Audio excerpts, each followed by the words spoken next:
ಕೈಕೊಟ್ಟಿದೆ ಮುಂಗಾರು ಬರಿದಾಗುತ್ತಾ KRS dam ಎನ್ನುವಂತ ಪ್ರಶ್ನೆಗಳು ಹುಟ್ಟಿಕೊಳ್ತಾ ಇದೆ. ಸದ್ಯ 81 ಅಡಿಗೆ ಕುಸಿದಿದೆ ಕೆಆರ್ಎಸ್ ಡ್ಯಾಮ್ನ ನೀರಿನ ಮಟ್ಟ. ಇದು ಆತಂಕಕ್ಕೆ ಕಾರಣವಾಗ್ತಾ ಇದೆ. ಒಂದು ಕಡೆಯಲ್ಲಿ ಮುಂಗಾರು ಸರಿಯಾಗಿ ಆಗ್ತಾ ಇಲ್ಲ, ಜಲಾಶಯದಲ್ಲಿ ನೀರಿಲ್ಲ.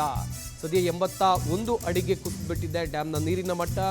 ಮಳೆ ಇಲ್ಲದೆ ಮಂಡ್ಯ ಜಿಲ್ಲೆಯ ರೈತರು ಕಂಗಾಲಾಗ್ಬಿಟ್ಟಿದ್ದಾರೆ. ಮುಂದೆ ಹೇಗೆ ಕತೆ ಅಂತೇಳಿ ಈಗ ಆತಂಕದಲ್ಲಿದ್ದಾರೆ. ಸುತ್ತಮುತ್ತಲ ಜಿಲ್ಲೆಗಳಿಗೆ ನೀರಿನ ಸಮಸ್ಯೆ ಎದುರಾಗುವ ಎಲ್ಲ ಸಾಧ್ಯತೆಗಳು ಕೂಡ ಕಂಡು ಬರ್ತಾ ಇದೆ. ಮೈಸೂರು, ಬೆಂಗಳೂರು ಇಲ್ಲಿ ಕುಡಿಯುವ ನೀರಿನ ಸಮಸ್ಯೆ ಎದುರಾಗಬಹುದು. ಬತ್ತಿ ಹೋಗ್ತಾ ಇದೆ ಜಲಾಶಯ. ಈಗ ಈ ಜಲಾಶಯಗಳಲ್ಲಿ ಬಂಡೆಯ ದರ್ಶನ ಆಗ್ತಾ ಇದೆ, ಬಂಡೆಗಳು ಕಾಣಿಸ್ಕೊಳ್ತಾ ಇದೆ. ಸರಿಯಾಗಿ ಮುಂಗಾರು ಮಳೆ ಆಗ್ತಾ ಇಲ್ಲ.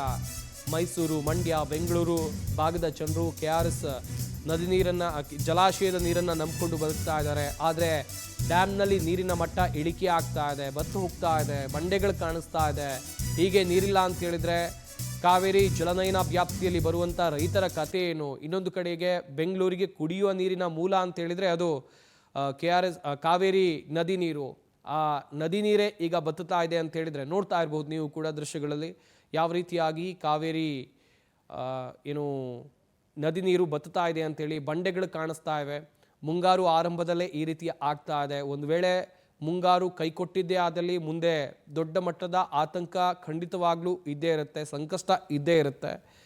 ಹೀಗಾಗಿ ರೈತರಲ್ಲೂ ಕೂಡ ಆತಂಕ ಮನೆ ಮಾಡಿದೆ. ಕೃಷಿ ಸ್ಟಾರ್ಟ್ ಮಾಡಬೇಕಿತ್ತು ಇಷ್ಟೊತ್ತಿಗಾಗಲೇ, ಆದರೆ ಇನ್ನೂ ಕೂಡ ಪ್ರಾರಂಭ ಆಗಿಲ್ಲ. ಅದಕ್ಕೆಲ್ಲ ಕಾರಣ ಹಳೆ ಮೈಸೂರು ಭಾಗದಲ್ಲಿ ಮುಂಗಾರು ಕೈಕೊಟ್ಟಿದೆ.